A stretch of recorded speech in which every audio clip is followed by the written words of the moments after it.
Dans l'assemblée des saints, assoiffé je me tiens, que ton onction descende sur moi.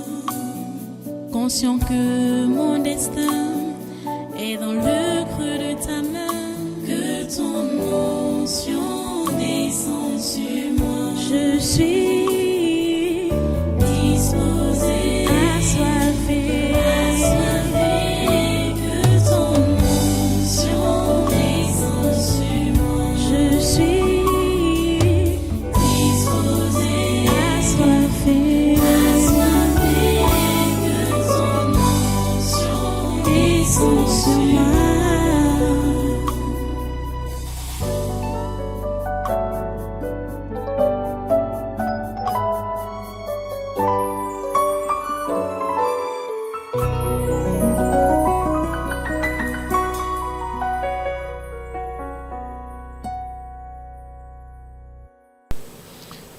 Alléluia. Voilà, prends ta Bible. Prends ta Bible. C'est là que tu es resté debout. Prends maintenant ta Bible et ouvre avec moi dans Ésaïe 65. Nous repartons dans Ésaïe 65. Verset 8.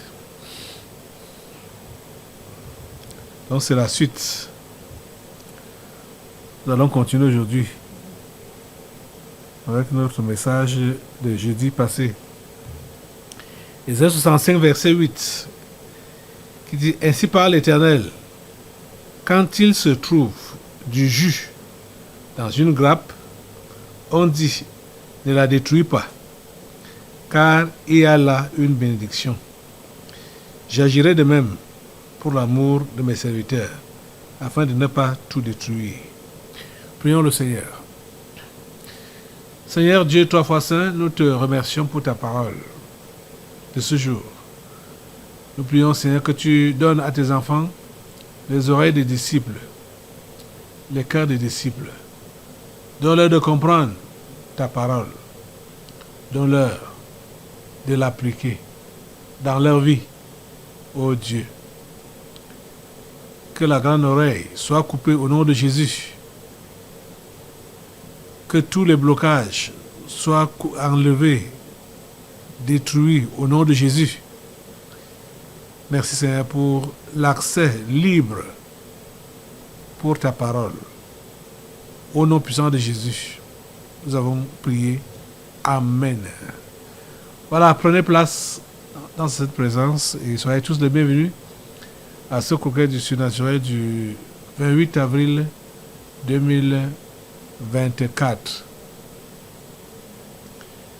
Nous continuons avec ce message qui a commencé depuis jeudi, où nous sommes en train de voir que quand il y a du jus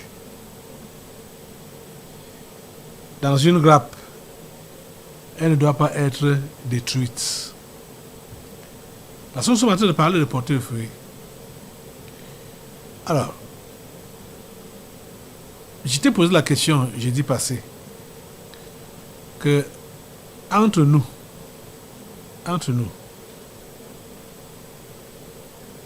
qu'est-ce que toi tu produis depuis que tu as dit que tu es chrétien? Qu'est-ce que tu produis? Est-ce que tu as du jus? Est-ce que tu as du jus? Est-ce qu'on peut te défendre pour que tu ne sois pas détruit? Parce que tu as du jus. Donc parce que tu es utile.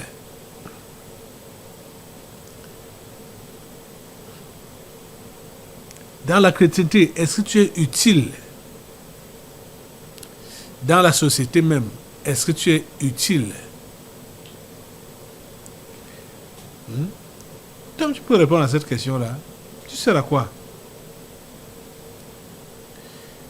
Les amis, je vous prenais l'exemple de Joseph. Jeudi passé. Joseph, C'est un exemple type.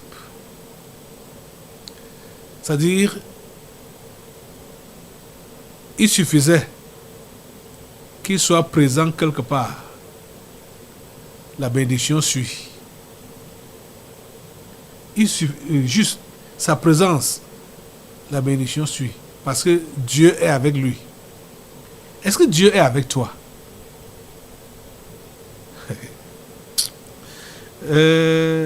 Quand j'entends les gens pleurer que Dieu les a abandonnés, ça me fait rire. Mais ils savent même ce qu'ils font, et ce qu'ils disent, que Dieu les a abandonnés. C'est nous qui abandonnons Dieu. Dieu ne nous abandonne jamais. C'est nous qui l'abandonnons. Ce sont les hommes qui abandonnent Dieu, qui se détournent. Dieu est à notre recherche. Ça, c'est depuis le commencement. Je n'invente rien. Vous allez remarquer, dans la Bible, les premiers hommes, le premier homme avec sa femme, quand ils ont péché, qu'est-ce qui s'est passé? C'est eux qui ont commencé à fuir la présence de Dieu. Les gens qui savent qu'ils ont péché n'aiment pas la présence de Dieu. Ils n'aiment pas la présence de Dieu. Ils commencent à fuir. C'est ce qui est... C'est instinctivement que ça se passe comme ça. Instinctivement. Ils commencent à fuir, à ne plus supporter la présence de Dieu. Donc, dire que Dieu t'a abandonné, c'est mal... c'est mal placé. C'est mal placé. C'est toi qui as abandonné Dieu, c'est toi qui fuis Dieu, c'est toi qui as tenu le dos à Dieu. Dieu n'abandonne pas ses créatures. Sinon, il ne serait plus à notre recherche. Il ne serait pas là à nous appeler. Parce que c'est lui qui nous appelle. Et pourquoi il nous appelle? C'est parce qu'on l'a abandonné, on l'a fui, on lui a tourné le dos pour vivre notre vie. Donc, ne dites plus, ne pensez plus que Dieu vous a abandonné. Dieu n'abandonne pas ses créatures. J'ai dit même ses créatures. Dieu n'abandonne pas ses créatures. Dieu n'abandonne pas ses enfants. Même comme toutes les créatures ne sont pas ses enfants. Mais Dieu n'abandonne pas ses enfants. Dieu n'abandonne pas sa créature. Il n'abandonne même pas sa création. Il n'abandonne pas.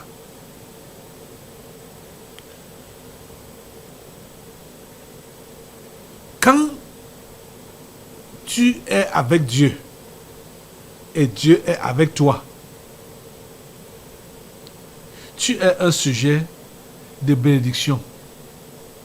Partout où tu pars, tout ce que ta main touche, tout ce que tu fais, ça doit être béni. Parce que Dieu est avec toi. Tout ce que tu vas toucher va être béni. Joseph, un exemple. Celui-là, depuis sa jeunesse, depuis sa jeunesse, il savait déjà qu'il va être une bénédiction pour sa maison, pour sa famille.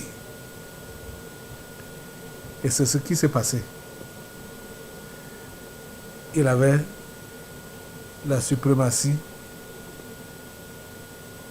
sur ses frères. Ils étaient 12. Il était l'avant-dernier né. Mais c'est lui qui est devenu le prince de ses frères. C'est comme ça que son père l'appelle. C'est comme ça que son père l'a appelé quand il devait prononcer la bénédiction sur lui. Quand Vous voyez, les amis?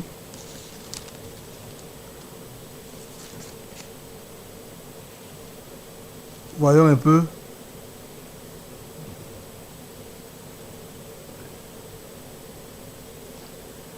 Joseph est le rejeton d'un arbre fertile.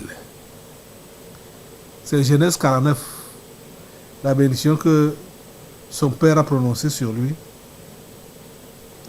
Joseph, Genèse 49, verset 22. Joseph est le rejeton d'un arbre fertile. Le rejeton d'un arbre fertile près d'une source. Les branches s'élèvent au-dessus de la muraille. Ils l'ont provoqué. Ils ont lancé des traits. Les archers l'ont poursuivi de leur haine. Mais son arc est demeuré ferme. Mais son arc est devenu... C'est une bénédiction qu'il prononce sur lui. Et c'est, en fait, il raconte la vie. C'est-à-dire ce que Joseph a expérimenté. Mais son arc est demeuré ferme. Et ses mains ont été fortifiées par les mains du puissant de Jacob. Il est ainsi devenu le berger, le rocher d'Israël. C'est l'œuvre du Dieu de ton Père qui t'aidera. C'est l'œuvre du Tout-Puissant qui te bénira.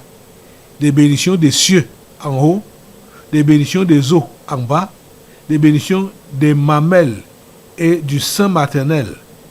Les bénédictions de ton Père s'élèvent au-dessus des bénédictions de mes pères, jusqu'à la cime des collines éternelles. Qu'elles soient sur la tête de Joseph, sur le sommet de la tête du prince de ses frères. C'était l'avant-dernier. Son père l'appelle le prince de ses frères. Oh mon Dieu. Oh, c'est merveilleux. Il est le prince de ses frères. Joseph. Toi, tu es qui? C'était l'avant-dernier. Il est devenu prince parce que la bénédiction de Dieu était sur lui. Cela se voyait. Parce que ces bénédictions même que Jacob prononce là, c'était la vie de Joseph. C'était la vie de Joseph. Qu'est-ce qui t'accompagne, toi? Nous sommes en train de toujours enseigner sur la délivrance des esprits familiers de la sorcellerie. C'est le thème de nos séminaires, chaque début du mois. Écoutez ici, là, ce qui est dit ici. Mais en parlant de Joseph, ce qu'il était, il dit, c'est, verset 25, c'est l'œuvre du Dieu. Bon, il faut me lire, je vais relire toute la bénédiction.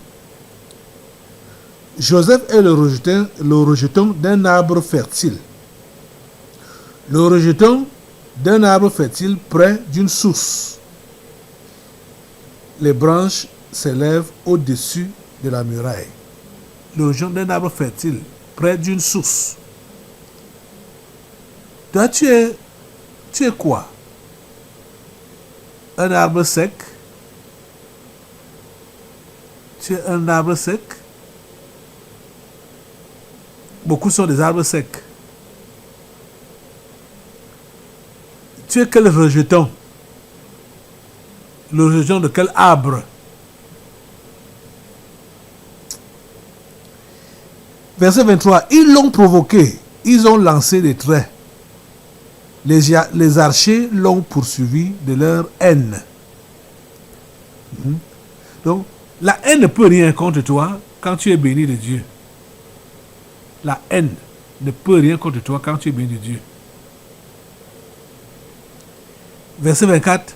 Mais son arc est demeuré ferme et ses mains ont été fortifié par les mains du puissant de Jacob. Ses mains ont été fortifiées par les mains du puissant de Jacob. Il est ainsi devenu le berger, le rocher d'Israël. Comprenez?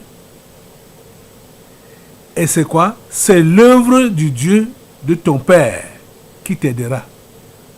Verset 25. C'est l'œuvre du Tout-Puissant qui te bénira. Des bénédictions des cieux en haut, des bénédictions des eaux en bas, des bénédictions des mamelles et du sein maternel.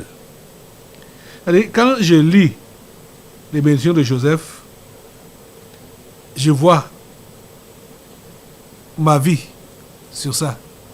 Parce que bizarrement, je suis aussi l'avant-dernier né. L'avant-dernier né. Et quand je vois ce que on dit de Joseph là, c'est réellement ma vie. Que malgré les attaques, son arc est demeuré ferme et ses mains ont été fortifiées par les mains du puissant de Jacob.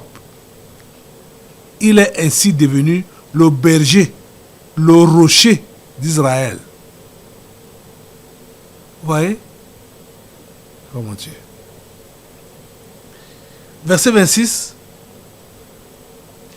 Les bénédictions de ton Père s'élèvent au-dessus des bénédictions de mes pères, jusqu'à la cime des collines éternelles. Qu'elles soient sur la tête de Joseph, sur le sommet de la tête du prince de ses frères. Tu n'as pas besoin d'être l'avant-dernier. Hein? Bon, parce que certains peuvent commencer à être jaloux là pour dire que oui, bon, moi je ne suis pas l'avant-dernier, je suis l'aîné. Et généralement on dit que l'aîné est maudit, est souvent maudit. Mais ce n'est pas, c'est pas parce que l'aîné de Jacob avait commis une gaffe qu'il a été maudit que tous les aînés vont être maudits. Ruben était l'aîné de Jacob, il a commis une gaffe. Il a commis l'inceste avec la femme de son père. C'est pour cela qu'il n'a pas eu la suprématie. Alors qu'il avait la bénédiction, naturellement, il avait la bénédiction de l'aîné, le droit d'aînesse. Il n'a pas profité de ça. Il n'a pas eu la suprématie. C'est ça que Jacob lui a dit. Dans les paroles des bénédictions qui prononcées ici au verset 3. Ruben, toi, mon premier-né, ma force et les prémices de ma vigueur, supérieur en dignité et supérieur en puissance, impétueux comme les eaux, tu n'auras pas la prééminence. Il dit, tu n'auras pas la prééminence, car tu es monté sur la couche de ton père. Tu as souillé ma couche en y montant. C'est ça qui a fait qu'il n'ait pas la prééminence. Et c'est l'avant-dernier qui a eu maintenant la prééminence. Joseph. Ouais.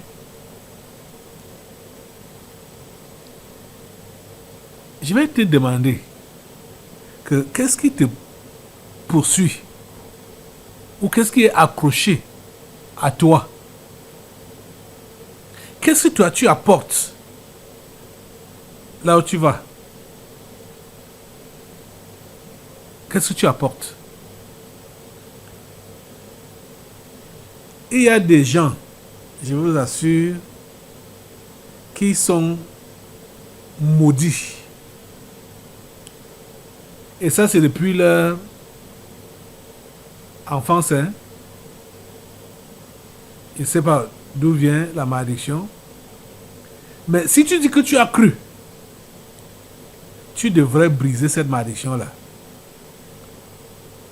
Même si c'est les esprits familiers qui t'ont donné ça. Et comme c'est eux, généralement, qui donnent ça, quand on hérite, ouais, il faudrait que ça soit brisé. Tu ne dois pas promener cette malédiction-là. Il y a... J'ai suivi une histoire de quelqu'un qui était tellement maudit. La pauvreté était attachée à sa personne, jusque dans l'os. Tout ce qu'il pouvait faire, dès que c'est sur le point de réussir, ça tombe. Parce qu'il était maudit. Et il y a des gens qui, eux-mêmes, travaillent leur malédiction. Parce que, quand ils disent qu'ils ont cru, ils ne s'abandonnent pas totalement à Jésus. Ils ne s'abandonnent pas totalement à Dieu. C'est pour cela que les mauvaises paroles, la mauvaise alliance ou le mauvais contrat qui a été fait dans leur vie, soit avant même leur naissance, ça va se réveiller. Ça va se réveiller parce qu'ils ne sont pas accrochés à Dieu. Celui-là était maudit. Et ce genre de personnes, il faut beaucoup de grâce.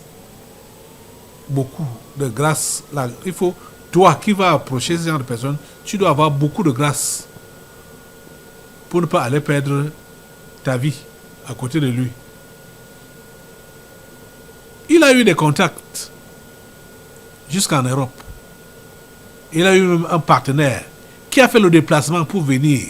C'était au Nigeria. Jusqu'au Nigeria. Pour mettre des structures en place qui devaient fonctionner. Le partenaire, après avoir tout vu et tout élaboré et planifié, le voilà qui rentre, qui veut rentrer. Il veut rentrer en Europe. C'est dans l'avion qu'il est mort, en voulant rentrer en Europe. Le partenaire, c'est lui qui venait changer la vie de cet homme. Il est mort là, à l'aéroport. Vous vous rendez compte? Il y a des gens maudits comme ça. Oh, Dieu. Toi, tu veux l'aider. Il t'attire en bas. Je crois qu'il y a même certains de cette catégorie-là qui savent qui ils sont et ils savent ce qu'ils font. Et ils font ça sciemment.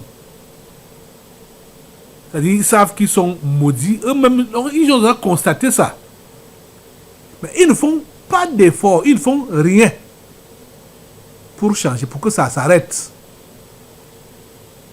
Et ils continuent à utiliser le mauvais cœur. Vous savez, c'est le mauvais cœur qui apporte la malédiction. Le mauvais cœur. Je vous disais, j'ai dit que c'était une affaire de cœur. Jésus a dit quoi dans Matthieu 5, verset 8? Heureux ceux qui ont le cœur pur, car ils verront Dieu. Ton cœur doit être pur pour voir Dieu. Voir Dieu, c'est voir ses actions, voir sa délivrance, vivre sa bénédiction. Il faut avoir le cœur pur. Heureux ceux qui ont le cœur pur, car ils verront Dieu. Ton cœur est comment? Ton cœur est comment? Ton cœur est comment? Il y a des gens qui ont le cœur noir, le cœur méchant, le cœur mauvais. Oh mon Dieu. l'histoire là me dépasse.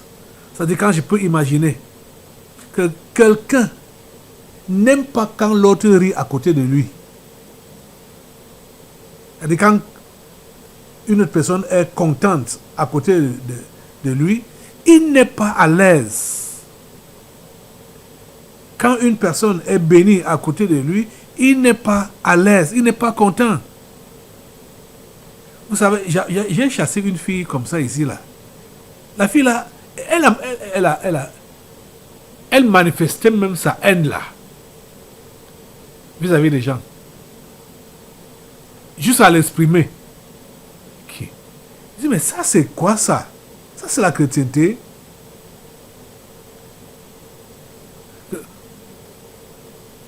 Quand on va prier pour quelqu'un, pour une personne,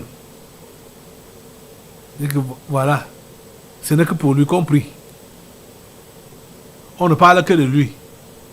Ce n'est que de lui. Mais ça, c'est quoi? Tu as ce genre de cœur, tu penses que tu vas être béni, va n'importe où. Tu es une malédiction. Parce que Jean d'Equinox avait dit que Caleb Ouattara est une malédiction. Tu es une malédiction. Le mauvais cœur. Les amis, pour être le style de Joseph-ci, il faut avoir le cœur pur. Le cœur pur. C'est avec le cœur pur qu'on voit Dieu. Qu'on voit donc ses œuvres, ses actions, sa bénédiction nous accompagner. C'est-à-dire sa bénédiction nous précéder, sa bénédiction nous accompagner, sa bénédiction nous envelopper à tous les niveaux. Comme Jacob a dit ici, là. Les bénédictions de ton Père s'élèvent au-dessus des bénédictions de mes pères, jusqu'à la cime des collines éternelles. Il y a d'abord des bénédictions des cieux en haut, des bénédictions des eaux en bas, des bénédictions des mamelles et du sein maternel, les bénédictions de ton Père. C'est-à-dire les bénédictions à tous les niveaux. Tu as la faveur à tous les niveaux. Quand tu as le cœur pur, rien n'est dur pour toi. Je ne dis pas que tu ne vas pas connaître des épreuves ou des attaques. Je ne dis pas que tu ne vas pas connaître les défis. Tu vas passer par là. Mais ça ne peut pas t'emporter. Ça ne peut pas t'emporter. Parce que, avec le cœur pur, tu vois Dieu partout. Joseph a fait la prison, mais Dieu était avec lui en prison. Et en prison, il était patron là-bas. C'est lui qui est devenu le gardien de prison. Il avait la faveur de tout ce que Joseph faisait, c'était béni. Tout ce qu'il s'aimait toucher, c'était béni.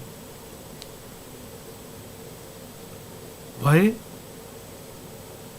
les amis, vous devez favoriser votre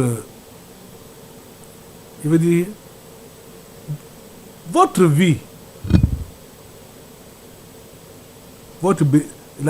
c'est-à-dire, c'est vous-même qui devez favoriser votre vie pour qu'elle soit bénie en arrangeant votre cœur. Votre cœur doit être pur. Votre cœur doit avoir de l'amour pour le prochain, pour le voisin. L'amour du prochain. Ça doit être réellement dans ton cœur. Un cœur qui n'a pas d'amour. Celui qui a ce genre de cœur-là, ne peut pas connaître la faveur de Dieu. Jésus l'a dit clairement. Heureux ceux qui ont le cœur pur, car ils verront Dieu. On a fait un séminaire avec ces paroles-là, le texte de Matthieu 5 là. Le cœur pur. Heureux ceux qui ont le cœur pur, car ils verront Dieu. Tu dois nettoyer ton cœur pour recevoir la bénédiction de Dieu au niveau de ton corps, au niveau de tes affaires, au niveau de ta famille. Mais si tu as un cœur méchant, un cœur mauvais, comprends que c'est la malédiction qui va t'accompagner et que tu vas répandre. Tu comprends ça? Que le Seigneur t'aide ce matin. Que le Seigneur t'aide ce matin à changer de cœur. Seigneur, purifie mon cœur. Seigneur, purifie mon cœur. Seigneur, nettoie mon cœur. Quand on te confie des tâches ou des responsabilités, comment est-ce que tu fais? Est-ce que tu travailles bien? Est-ce que tu travailles pour que celui qui t'a confié ça, celui pour qui tu travailles, puisse profiter ou bénéficier? Ou bien tu travailles mal pour qu'il ne profite rien de toi? Tes relations même avec les gens, c'est comment? Est-ce que tu as le cœur qui pardonne, le cœur qui veut secourir? Il posait la question de savoir si on te confie quelque chose, tu travailles sur ça avec quel genre d'intention? Pour avoir du gain et que ton patron voit du bien, ou bien pour, quand tu travailles même pour que ça prospère, c'est pour que toi tu bénéficies de ça, que tu détournes ça. Et quand tu as même dans tes relations avec les gens, est-ce que tu es vraiment amour? Est-ce que tu es pitoyable? Est-ce que tu comprends les autres? Voyons un peu dans Matthieu chapitre 18 là. Il y a une parabole, quelque chose qui s'est passé là. Matthieu 18, à partir du verset 21. Alors Pierre s'approcha de lui et dit, Seigneur, combien de fois pardonnerai-je à mon frère lorsqu'il péchera contre moi? Sera-ce jusqu'à 7 fois? Jésus lui dit, je ne te dis pas jusqu'à 7 fois, mais 70 fois 7, c'est-à-dire 77 fois 7. C'est pourquoi le royaume des cieux est semblable à un roi qui voulut faire rendre compte à ses serviteurs. Quand il se mit à compter, on lui en amena un qui devait 10 000 talents. Comme il n'avait pas de quoi payer, son maître ordonna qu'il fût vendu, lui, sa femme, ses enfants et tout ce qu'il avait, et que la dette fût acquittée. Le serviteur, se jetant à terre, se prosterna devant lui et dit, Seigneur, aie patience envers moi, et je te paierai tout. Ému de compassion, le maître de ce serviteur le laissa aller et lui remit la dette. Il lui remit la dette. Verset 28. Après qu'il fut sorti, ce serviteur rencontra un de ses compagnons qui lui devait 100 deniers. Il le saisit et l'étranglait en disant « Paye ce que tu me dois ». Son compagnon, se jetant à terre, le suppliait, disant « Aie patience envers moi et je te payerai. » Mais l'autre ne voulut pas, et il alla le jeter en prison, jusqu'à ce qu'il eût payé ce qu'il devait. Ses compagnons, ayant vu ce qui était arrivé, furent profondément attristés, et ils allèrent raconter à leur maître tout ce qui s'était passé. Alors le maître fit appeler ce serviteur et lui dit « Méchant serviteur, je t'avais remis en entier ta dette, parce que tu m'en avais supplié. Ne devrais-tu pas aussi avoir pitié de ton compagnon, comme j'ai eu pitié de toi ?» Et son maître, irrité, le livra au bourreau jusqu'à ce qu'il eût payé tout ce qu'il devait. Verset 35. C'est ainsi que mon Père céleste vous traitera si chacun de vous ne pardonne à son frère de tout son cœur. Vous comprenez ça? Vous êtes comment? Vous avez la compassion de l'autre ou vous êtes impitoyable, le cœur pur? Tous les jours que vous priez ou que nous prions ici, là, on dit, toi-même, tu dis, pardonne-nous nos offenses, comme nous aussi nous pardonnons à ceux qui nous ont offensés. Est-ce que c'est le cas? Est-ce que c'est le cas? Est-ce que c'est le cas pour toi? Est-ce que tu pardonnes de tout ton cœur? Tu offenses les gens te pardonnent. Mais quand ils t'offensent, est-ce que tu pardonnes de tout ton cœur? C'est ça. C'est là le problème. Il faut avoir un cœur pur. Un cœur pur. Donc, la bénédiction accompagne. Ce n'est pas parce que tu vas prier ou faire les jeûnes. Oh Seigneur, bénis-moi. Oh Seigneur, vraiment, tu vas couper les têtes de tes tantes, de tes oncles, de tes parents sorciers, machin, tout ça là. Ça ne va rien faire. Ça ne va rien faire. Si ton cœur n'a pas changé. Si ton cœur n'est pas pur. J'ai dit, si ton cœur n'est pas pur, tu ne verras pas la bénédiction de Dieu. Tu ne verras pas la bénédiction dans ta vie. Si ton cœur n'est pas pur, tu dois nettoyer ton cœur. Tu comprends ça? Hein? Tu dois... Oh mon Dieu. C'est comme si je dois revenir sur ça. Heureux ceux qui ont le cœur pur, car ils verront Dieu. Nettoyez vos cœurs. Et de l'amour, de la compassion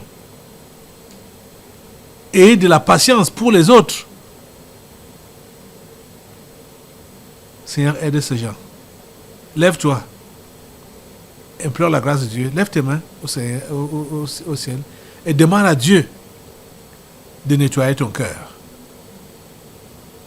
Il te faut un cœur pur. C'est une affaire de cœur.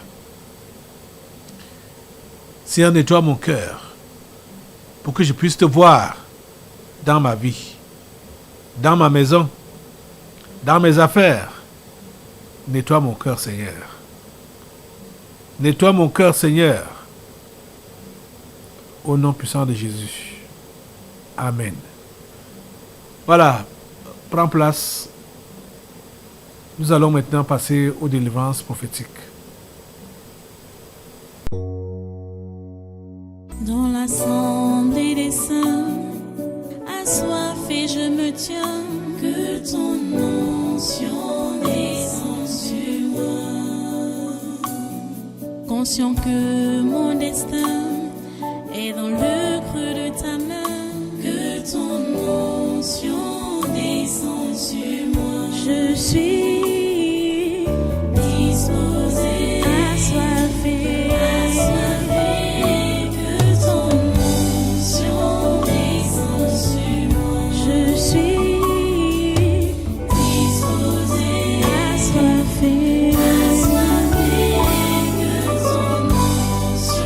descende sur moi.